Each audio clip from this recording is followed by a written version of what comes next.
కఠినమైన శ్రమలో నేను ఉన్నాను. సహజంగా ఆ కండిషన్లోకి వచ్చినప్పుడు అందరూ అనుకునేది ఏంటంటే దేవుడు నన్ను వదిలేశాడు. అందుకే ఇంత ఘోరమైన శ్రమలోకి నేను వెళ్ళిపోయా, దేవుడు నాకు తోడై ఉంటే ఈ పరిస్థితి నాకు కలగదు అనుకుంటారు. నో, ఎంత మాత్రంగా. ఇప్పుడు ఉదాహరణకి లాజరుకు జబ్బు చేసినప్పుడే ప్రభువుకు తెలుసా లేదా? మరి తెలిసినప్పుడే పోయాడా?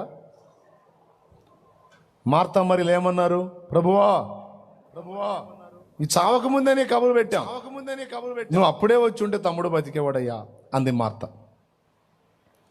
ఇప్పుడు మార్తతో అన్నాడు, అంటే నేను చావకముందే వస్తే బతికేవాడా అంటే ఇప్పుడు బతకడా? అప్పుడు బాగు చేయగలిగినోడిని, అప్పుడు స్వస్థపరచగలిగినోడిని ఇప్పుడు బాగు చేయలేనా? ఇప్పుడు బతికించలేనా? పునరుద్ధానమును జీవమును నేనే, నా యందు విశ్వాసం ఉంచువాడు అన్నడు చనిపోడు. ఒకవేళ నా యందు విశ్వాసం ఉంచిన వాడు చనిపోయినను తిరిగి అతడు లేచును అన్నాడు. ఆ పునరుద్ధానం అంత్యదినంలో లెగుస్తాడని నాకు తెలుసులే అన్నాడు. అంత్యదినం కాదు, నీవు నమ్మిన ఎడల ఇప్పుడే దేవుని మహిమ చూస్తావు అంటాడా?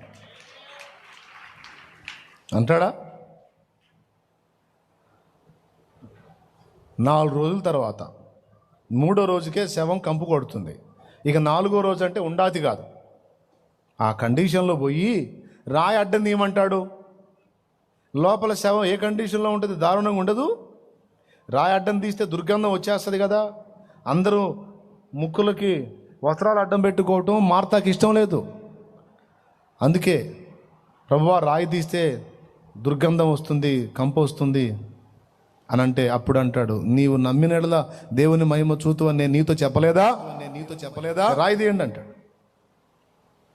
రాయి పక్కక, లాజరు బయటికి రా. చిన్న ప్రార్థన చేస్తాడు తండ్రికి, లాజర్ని పిలుస్తాడు. అంతే, వచ్చి నిలబడతాడు లాజరు.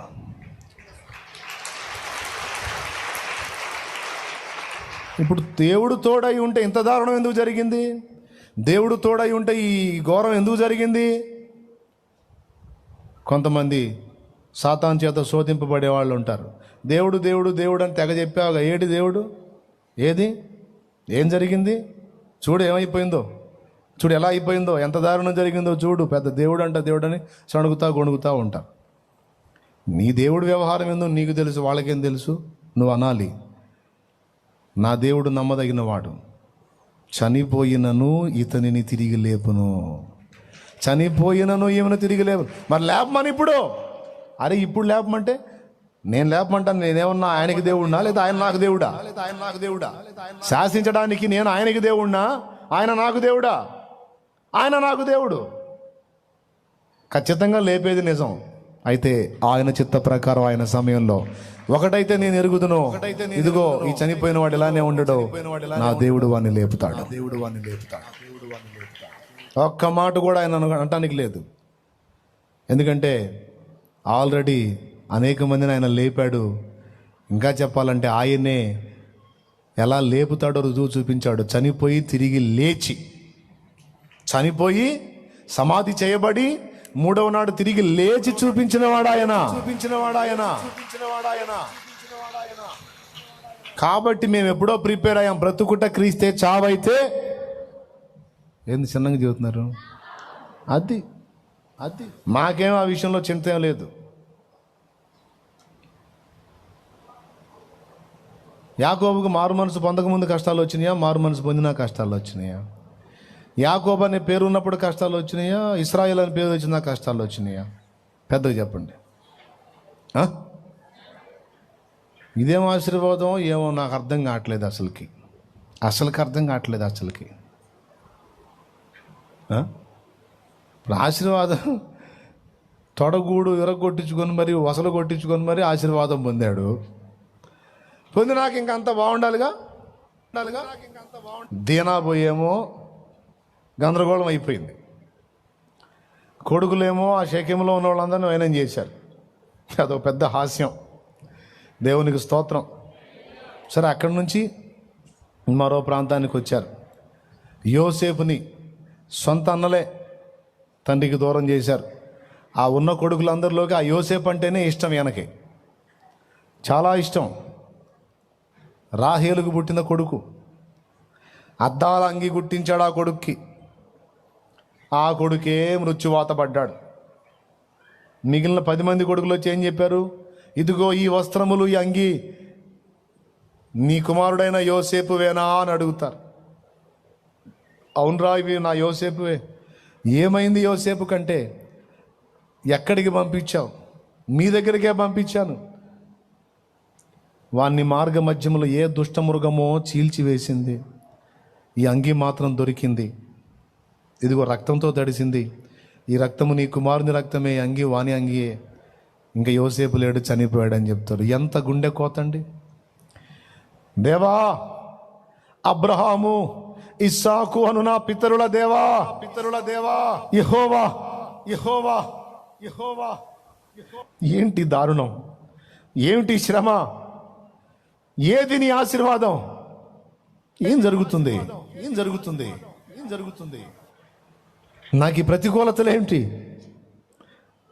దీనాదంటే తీసేయి.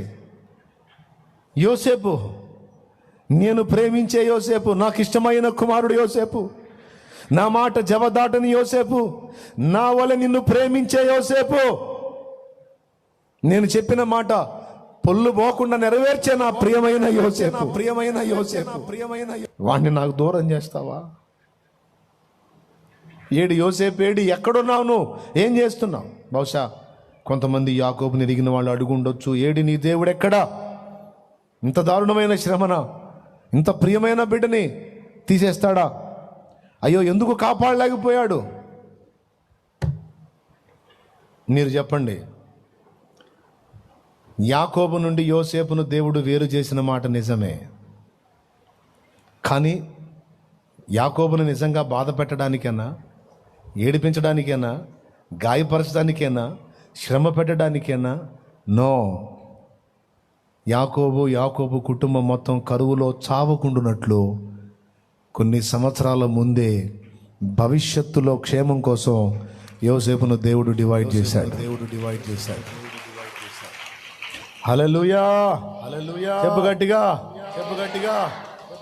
ఒక రోజు వచ్చింది, చచ్చిపోయాడు, ఇక లేడన్న కొడుకు దగ్గర నుంచి కబురు వచ్చింది. ఏమని కబురు వచ్చింది అంటే, చచ్చిపోయాడు అనుకున్న కొడుకే ఐగుప్తుని ఏలుతున్నాడని కబురు వచ్చింది. దేవునికి సాక్ష్యం కోసం ఇదిగో రథములు, ఇదిగో నువ్వు ఇష్టపడే పదార్థాలు పంపించాడు, యోసేపేనా అని చెప్పారు. ఏమర్థం కాల. ఇంకెక్కడి యోసేపురా? 17 ఏళ్ల ప్రాయములో వాడు కన్ను మూశాడు. ఇప్పుడు దగ్గర మరో 17 ఏళ్ళు, దగ్గర 34 సంవత్సరాలు దాటిపోయింది. దగ్గర 35, 34 సంవత్సరాలు అవుతుంది.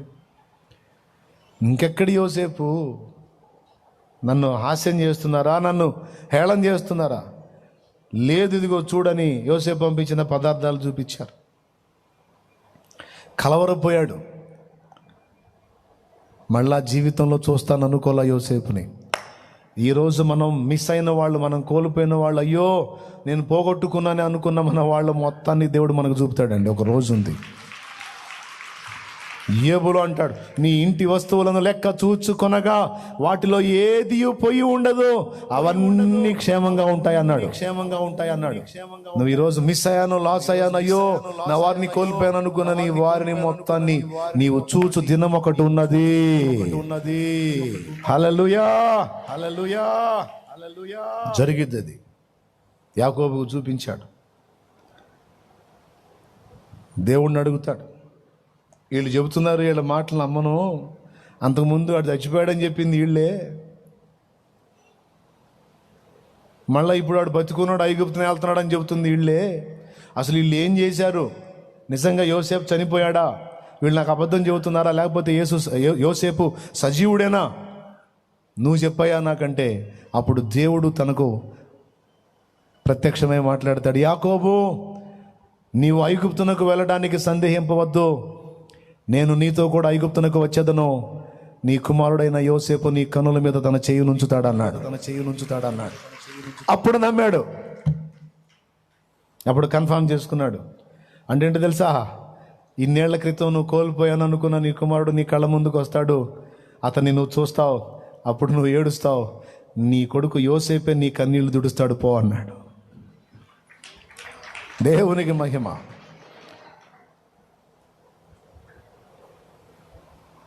శ్రమలో వదిలిపెట్టడం కాదండి, శ్రమలో మనకు తోడై ఉండే దేవుడు. నిజంగా నీకు నాకు మనకి కొన్నిసార్లు ఎదురైన శ్రమల్లో ఆయన మన పక్షా నుండి మనకు తోడై ఉండకపోతే కాలి బూడిదైపోయేవాళ్ళం, ఎప్పుడో అయిపోయేది మన చరిత్ర.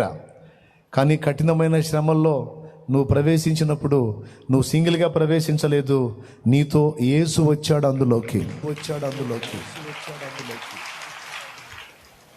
శ్రమల్లో నువ్వు నడవలేదు, నిన్ను ఆయన చేతులతో ఎత్తుకొని ఆయన నిన్ను ఎత్తుకొని నడిపించాడు. ఆయన నడిచాడు.